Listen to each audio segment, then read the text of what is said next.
दोस्तों, आज मैं आपको भारत जब आजाद हुआ था 1947 में, तब की एक बड़ी इंटरेस्टिंग कहानी आपको सुना रहा हूं कि भारत और पाकिस्तान एक देश अलग अलग बन गए थे। भारत से कट करके पाकिस्तान बना और पाकिस्तान और भारत की सीमा में पंजाब प्रांत में एक पागल खाना आता था, जिस पागल खाने की जो आधा हिस्सा था वो भारत में आ रहा था और आधा हिस्सा पाकिस्तान में आ रहा था।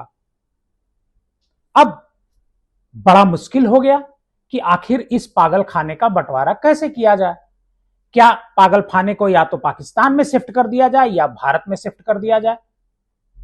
कोई ये पागल खाना लेने को तैयार नहीं था। इसमें उस समय करीब 200 से ज्यादा पागल यहां पर भर्ती थे। बड़ी मुश्किल हो गई कि बंटवारा इस पागल खाने का कैसे किया जाए। तो यह तय किया गया, दोनों देशों के अफसर जो बंटवारे में शामिल थे उन्होंने यह तय किया कि ऐसा करते हैं कि इस बंटवारे के लिए पागलों से ही पूछ लेते हैं कि आखिर उनको कहां जाना पसंद है, मतलब वो भारत में रहना चाहते हैं या फिर पाकिस्तान में। अब पागल खाने जो में लोग आते हैं, वो अफसर आते हैं जो वहां के मैनेजमेंट में होते हैं, वो पागलों से एक एक करके पूछना शुरू कर देते हैं कि भारत और पाकिस्तान, पहले तो बताते हैं कि भारत और पाकिस्तान का बंटवारा हो गया है, अब आपको तय करना है। पागल से पूछते हैं कि आपको तय करना है कि आप भारत में रहेंगे कि पाकिस्तान में रहेंगे। पागल बड़ी अजीब सी जवाब देते हैं कि हम तो यहीं रहेंगे।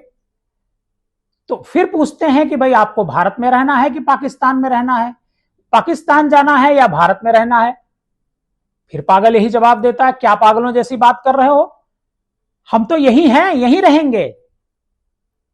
अब जो अधिकारी होते हैं पागल खाने के, उनके सामने लगातार मुश्किलें बढ़ती जाती हैं और इस समस्या का हल निकलने का नाम नहीं ले रहा होता है। भारत और पाकिस्तान के जो अफसर होते हैं वो परेशान होते हैं कि आखिर इसको कैसे, इस मसले का हल निकाला जाए। एक एक करके सभी पागलों से पूछा जाता है, इस पर डिस्कशन किया जाता है, लेकिन कोई पागल पाकिस्तान में जाने को तैयार नहीं होता है और भारत में भी रहने को तैयार नहीं होता है। सब यही कहते हैं कि हम यहीं हैं, यहीं रहेंगे। एक अफसर ने एक पागल से झल्ला करके कहा कि तुम पागल हो क्या, तो हंसने लगा।